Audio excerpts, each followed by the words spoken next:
अध्यात्म विज्ञान, नई दृष्टि, नई खोज। देखिए, सुनिए और समझिए। अध्यात्म विज्ञानी पूज्य स्वामी श्री कमलेशानंद जी के निर्देशन में सनातन सत्य का अनुसंधान कर जीवन को प्रकाशित करें।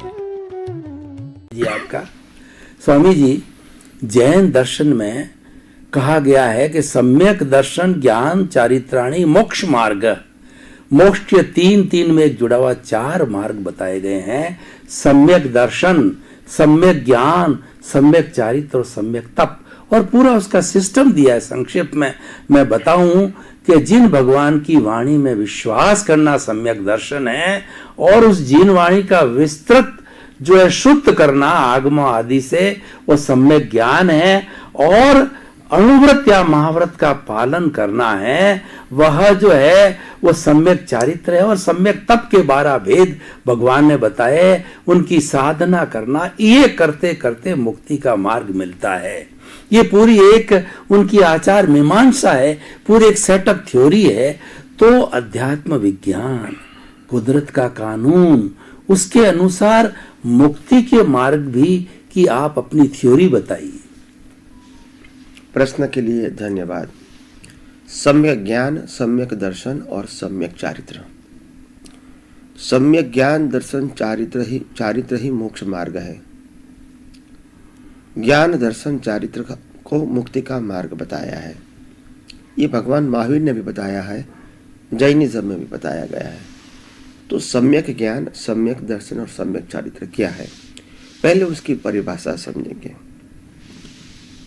सम्यक ज्ञान का मतलब है सही ज्ञान, शाश्वत ज्ञान, राइट और रॉन्ग नहीं।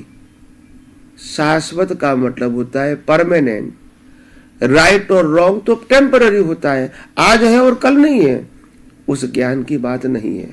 सम्यक का मतलब होता है सही और शाश्वत, जो कभी परिवर्तन होता ही नहीं है। तो सबसे पहला सम्यक ज्ञान क्या है? मैं शुद्ध आत्मा हूं, वो सम्यक ज्ञान है। मैं शरीर हूं, वो मिथ्या ज्ञान है, आज है और कल नहीं है, तो वो सम्यक ज्ञान नहीं है। ज्ञान ऐसा होना चाहिए जो परमानेंट है, जो कभी परिवर्तन नहीं होगा।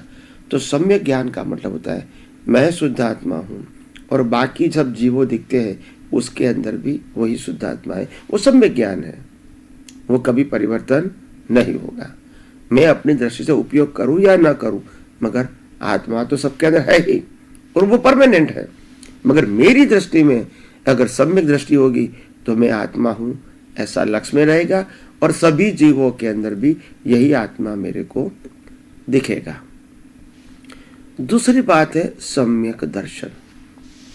सम्यक दर्शन का मतलब क्या होता है? ये अगर मैं आत्मा हूं तो ये मन वचन काया, मन वचन का स्वभाव, मन वचन की भुगतान और मन वचन का को चलाने वाला, ये कौन है? तो इसको समझना, वो या तो मिथ्या दर्शन हो सकता है या तो मिथ्या ज्ञान हो सकता है। मिथ्या दर्शन हो सकता है या तो सम्यक दर्शन हो सकता है। मिथ्या दर्शन क्या है? ये शरीर को मैं चलाने वाला हूं और शरीर जो भुगतान करते हैं वो मैं भुगतान करता हूँ। मन में विचार आते हैं वो मैं करता हूँ। जबान से बोला जाता है वो मैं बोलता हूँ। शरीर से क्रिया होती है वो मैं करता हूँ। और दूसरे व्यक्ति भी जबान से जो बोलते हैं और क्रिया से जो करते हैं, यानी मन वचन काया से जो करते हैं, उसके करने वाले भी वो है। तो वो मिथ्या दर्शन है। मिथ्या दर्शन का मतलब होता है अभी जो हो रहा है इसको करने वाला ये है, वो मानना, वो मिथ्या दर्शन है।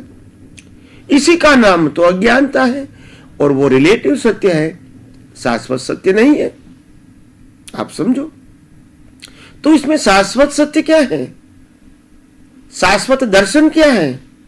तो शाश्वत दर्शन ये है कि मन वचन काया और मन वचन काया को चलाने वाला और मन वचन काया की अवस्थाओं को भुगतान करने वाला कौन है? कुदरत। वो कुदरत है। और वो कुदरत कुदरती कानून से ये मन वचन काया को चलाता है। फिर दुनिया के कोई भी व्यक्ति का मन वचन काया क्यों ना हो, मगर सनातन सत्य है कि मन वचन काया का क्रिएटर, ऑपरेटर, डिस्ट्रॉयर तीनों कुदरत है। तो ये ज्ञान प्राप्त करना वो सम्यक दर्शन है। अगर मेरी दृष्टि में सम्यक ज्ञान का मतलब मैं शुद्धात्मा हूँ, चेतन हूँ, अविनाशी हूँ और हर प्रकार की अनंत शक्तियों वाला मैं हूँ, और दर्शन के अंदर मन वचन काया की हर अवस्था इसकी भुगतान को करने वाला कौन है? कुदरती रचना है। अगर ये ज्ञान और दर्शन, सम्यक ज्ञान और सम्यक दर्शन मेरी दृष्टि में रहेगा तो अपने आप इसका रिजल्ट ही है सम्यक चारित्र। सम्यक चारित्र का मतलब होता है जो चारित्र के अंदर अज्ञान नहीं है, राग द्वेष नहीं है, कसाई नहीं है, इसीलिए कर्मबंध नहीं है, वो सम्यक चारित्र है। तो सम्यक ज्ञान, सम्यक दर्शन और सम्यक चारित्राणी मोक्ष मार्ग, तो ये मोक्ष मार्ग है। यानी हमको समझना पड़ेगा सम्यक ज्ञान क्या है, सम्यक दर्शन क्या है, और इसके उपयोग से सम्यक चारित्र होगा। यानी राग द्वेष रहित, अज्ञान रहित, कसाई रहित हमारी दशा होगी। वही वितराग दशा है और वही वितराग दशा से मोक्ष है।